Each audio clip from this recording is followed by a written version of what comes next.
This is Pulse of Africa, the face of Ethiopia, the voice of Africa.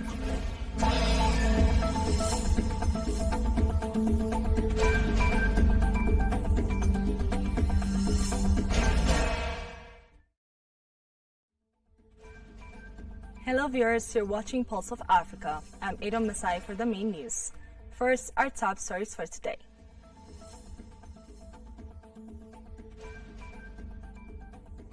President Ramaphosa hosts DRC's President Tshisekedi.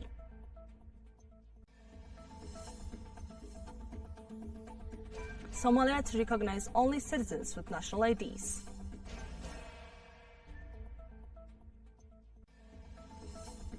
US firms pledge £150 billion investment in UK amid tech deal.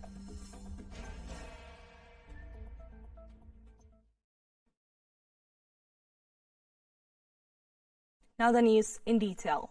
President Cyril Ramaphosa on Thursday welcomed his Congolese counterpart, President Felix Tshisekedi, for a working visit at Mahalamba Ndolofu of the president's official residence in Pretoria. The two leaders will discuss a range of issues of mutual interest aimed at strengthening bilateral ties and deepening cooperation between South Africa and the Democratic Republic of Congo. As members of the South African Development Community, SADC, both nations continue to collaborate on regional matters, including economic integration and security. South Africa, alongside SADC, the African Union, and the United Nations, plays an active role in supporting peace and stability efforts in the DRC.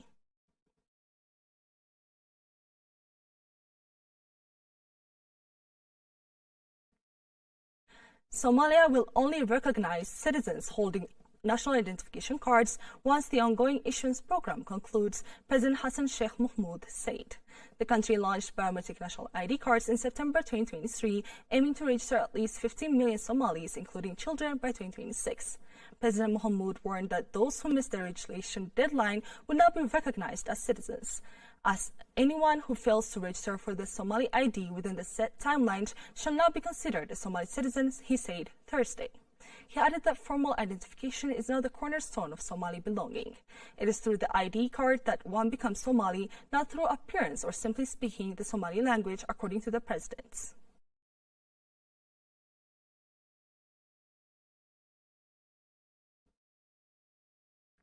African petroleum regulators, led by Nigeria, have launched a continental forum aimed at harmonizing oil regulation in a bid to attract crucial investment across the region's burgeoning energy sector, the Nigerian oil regulator said in a statement. 16 countries gathered in Accra to witness the signing of the charter establishing the African Petroleum Regulators Forum. The signing ceremony, held on sidelines of Africa Oil Week, was chaired by Gabenga Komolafe, head of Nigeria's upstream regulator, the Nigerian Upstream Petroleum Regulatory Commission. AfriPerf aims to become the continent's premier platform for regulatory cooperation, knowledge sharing, and investment promotion in the petroleum sector.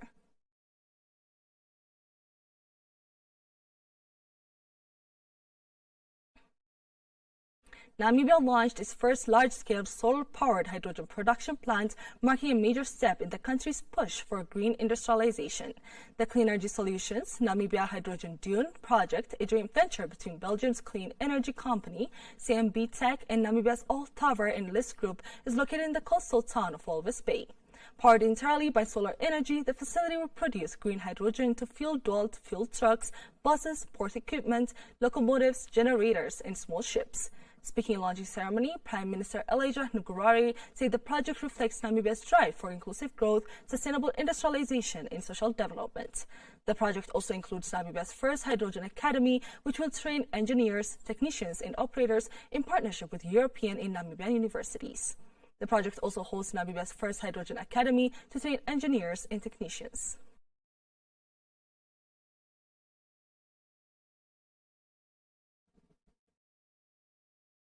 In other news, UN Secretary-General Antonio Guterres on Thursday presented a progress report on structural reforms under the UN 80 initiative. Titled Shifting Paradigms United to Deliver, the report proposes streamlining humanitarian aid, creating a UN-wide human rights coordination group, and launching a data commons and technology accelerator to modernize operations. The reforms aim to strengthen the UN's work on peace and security, sustainable development, and human rights.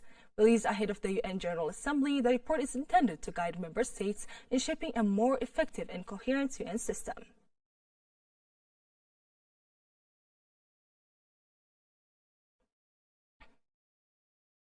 The global water cycle is growing increasingly unstable, swinging from severe droughts to destructive floods, according to a new report by the World Meteorological Organization, WMO. The State of Global Water Resources 2024 report highlights the growing pressure on freshwater sources and the cascading impacts of climate change on societies and economies. The report revealed that only 1/3 of river basins recorded normal conditions, with the Amazon and Southern Africa hit by severe droughts, while Central and Eastern Africa, Central Europe, and parts of Asia endured heavy flooding. Africa's tropical zone saw rains that killed 2,500 people and displaced 4 million, and Europe experienced its worst flooding since 2013. The report also revealed that glaciers lost 450 gigatons of ice last year, raising global sea levels by 1.2 millimeters and threatening coastal communities. Brazil suffered both devastating floods in the south and prolonged drought in the Amazon, affecting 60% of its territory.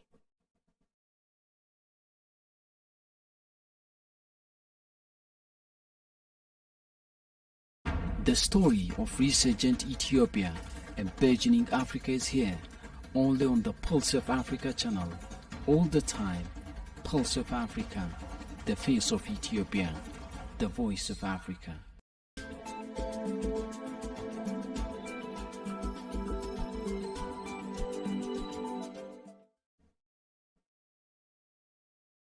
Now to business news. The fourth edition of the Unstoppable Africa Summit, hosted by the Global Africa Business Initiative, will take place on September 21 to 22 in New York alongside the UN General Assembly.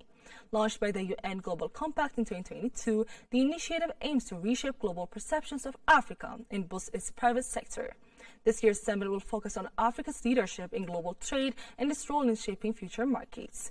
The event will unite business leaders, governments, and policymakers. Since its inception, Unstoppable Africa has attracted over 8,000 participants and 10 heads of states.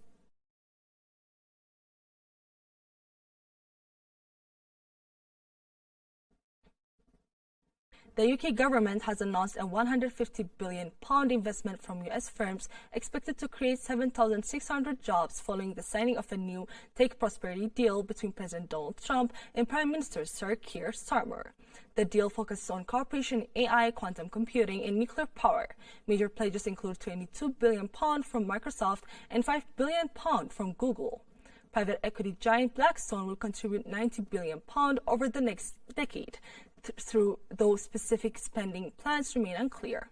Despite the boost, concerns remain as UK-based investment slows. AstraZeneca and Merck have paused UK projects, citing a tough business environment, and GSK is investing £22 billion in the US instead. The deal highlights the UK's push for stronger US ties, but comes amid falling job vacancies and domestic investment challenges.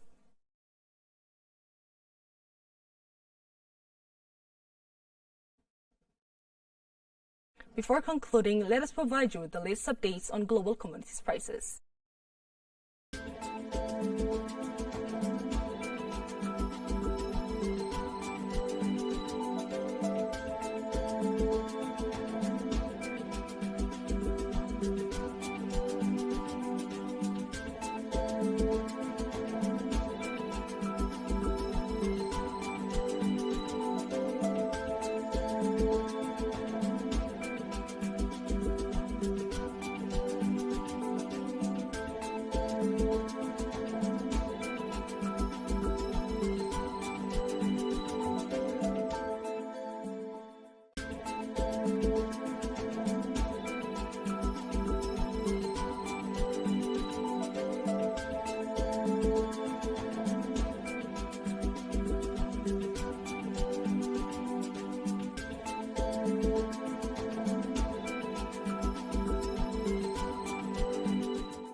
Now to weather updates.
That's all for today. Thank you for watching Pulse of Africa.